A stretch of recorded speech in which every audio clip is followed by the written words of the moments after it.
Hello बच्चों, चलिए प्रश्न को देखते हैं। प्रश्न है, निम्नलिखित को क्रम में लिखिए। गैस अवस्था के घटते हुए क्षारकीय प्राबल्य के क्रम में। तो देखिए बच्चों, यहाँ पर हमें दिया गया है इथाइलेमिन, डाइथाइलेमिन, ट्राइथाइलेमिन और अमोनिया। तो देखिए बच्चों, यहाँ पर बात करें प्रश्न की मुख्य अवधारणा की। मुख्य अवधारणा मुख्य अवधारणा। तो बच्चों यहाँ पर समझे कि हमारे पास में जो एमीन होता है, एमीन एमीन में जो यहाँ पर नाइट्रोजन होता है बच्चों, यहाँ पर ये एमीन, और एमीन में यहाँ पर होता है नाइट्रोजन। अब बच्चों ये नाइट्रोजन क्या करता है, यहाँ पर ये नाइट्रोजन अपने लोन पेयर H प्लस को देता है, और ये H प्लस को ग्रहण करके यहाँ पर NH3 प्लस का निर्माण करता है। यहाँ पर NH3 प्लस का निर्माण करता है। और बच्चों यहाँ पर इसी आधार पर हम क्षारिकता की बात करते हैं, क्षार की प्राबल्य की बात करते हैं। तो देखिए क्षार की प्राबल्य की बात हम इसी आधार पर करते हैं। कैसे? देखिए यहाँ पर हम कह सकते हैं कि इलेक्ट्रॉन युग्म देकर यहाँ पर H प्लस ग्रहण करने की क्षमता, H प्लस ग्रहण करने की H प्लस ग्रहण करने की क्षमता जितनी अधिक होगी, क्षमता जितनी अधिक होगी उतनी ही अधिक, यहाँ पर उतनी ही अधिक क्षारकीय क्षमता होगी, उतनी ही अधिक क्षारकीय क्षारकीय क्षमता क्षारकीय क्षमता होगी। अब बच्चों यहाँ पर समझे, नाइट्रोजन जितनी आसानी से यहाँ पर लोन पेयर देगा और H प्लस को ग्रहण करेगा, हम कह सकते हैं उतनी ज्यादा क्षार की यहाँ पर क्षार की क्षमता दर्शाएगा। ये यहाँ पर उतनी ही ज्यादा क्षार की क्षमता दर्शाएगा।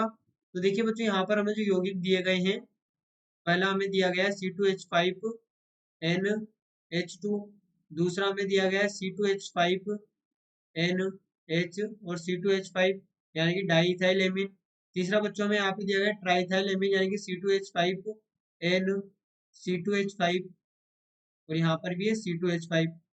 यहाँ पर हम इसे इस प्रकार लिख लें, यहाँ पर ये C2H5। और बच्चों अगला हमारे पास में है अमोनिया। तो बच्चों यहाँ पर ध्यान दें, जब हम गैस अवस्था की बात करते हैं, ये यहाँ पर इंपॉर्टेंट पॉइंट है। यहाँ पर जब हम गैस अवस्था की बात करते हैं, तो बच्चों गैस अवस्था में यहाँ पर केवल प्लस आई इफेक्ट कार्य करता है। गैस अवस्था में गैस अवस्था में गैस अवस्था में केवल प्रेरणिक प्रभाव केवल प्रेरणिक प्रेरणिक प्रभाव कार्य प्रेरणिक प्रभाव कार्य करता कार्य करता है।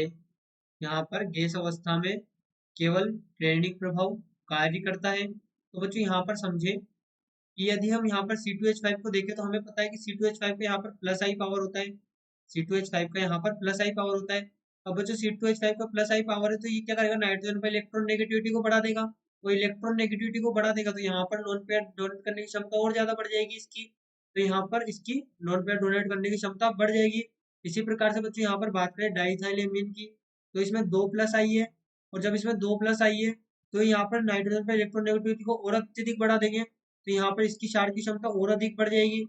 और बच्चों यहाँ पर बात करें ट्राइथाइलेमिन की, तो यहाँ पर ट्राइथाइलेमिन की देखिए इसमें 3 प्लस आई कार्य कर रहे हैं, यहाँ पर 3 प्लस आई कार्य कर रहे हैं। तो हम कह सकते हैं कि 3 प्लस आई के प्रभाव में इसकी क्षार की क्षमता तो सबसे अधिक हो जाएगी, क्योंकि यहाँ पर 3 प्लस आई कार्य करेगी, तो इलेक्ट्रॉन नेगेटिविटी बहुत ज्यादा होगी, यानी इलेक्ट्रॉन घनत्व बहुत अधिक होगा। तो इलेक्ट्रॉन घनत्व बहुत अधिक होगा, तो ये बहुत आसानी से यहाँ पर नाइट्रोजन लोन पेयर डोनेट करेगा। और बच्चों यहाँ पर अमोनिया है, यहाँ पर प्लस एच को हम न्यूट्रल इफेक्ट मानते हैं, तो यहाँ पर इसकी क्षार की प्रबलता जो होगी वो बहुत कम होगी। यहाँ पर इसकी क्षार, ये लोन पे डोनेट तो करेगा पर कम मात्रा में करेगा, तो यहाँ पर इसकी क्षार की प्रबलता कम होगी।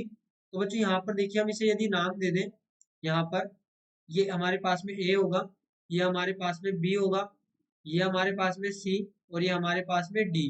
तो बच्चों यहाँ पर जो क्षार की प्रबलता का क्रम हम लिखेंगे, क्षार की प्रबल्यता क्षार की प्रबल्यता। तो बच्चों यहाँ पर हमसे घटते हुए क्रम की बात की गई है, तो हम कह सकते हैं सबसे अधिक क्षार की प्रबलता यहाँ पर सी की होगी। क्यों? क्योंकि इसमें 3 ही प्लस आई कार्य कर रहा है। उसके पश्चात बी की होगी, क्योंकि यहाँ पर बी में 2 प्लस आई कार्य कर रहे हैं। उसके पश्चात बच्चों यहाँ पर उससे कम थोड़ी क्षमता यहाँ पर ए की होगी, और सबसे कम क्षमता यहाँ पर डी यानी कि अमोनिया की होगी। यहाँ पर सबसे कम क्षमता अमोनिया की होगी। और बच्चों यहाँ पर हमने ये गैस अवस्था की बात की, यहाँ पर ध्यान रखें ये हमने गैस अवस्था की बात की है, जहाँ पर केवल प्रेरणिक प्रभाव कार्य कर रहा है। यदि हम यहाँ पर जलीय अवस्था में बात करेंगे तो ये क्रम परिवर्तित हो जाएगा, यहाँ पर ये क्रम परिवर्तित हो जाएगा। इसलिए यहाँ पर ये ध्यान देने योग्य बात है कि ये केवल गैस अवस्था के लिए लागू है। आशा करते हैं आपको प्रश्न समझ आया होगा। धन्यवाद।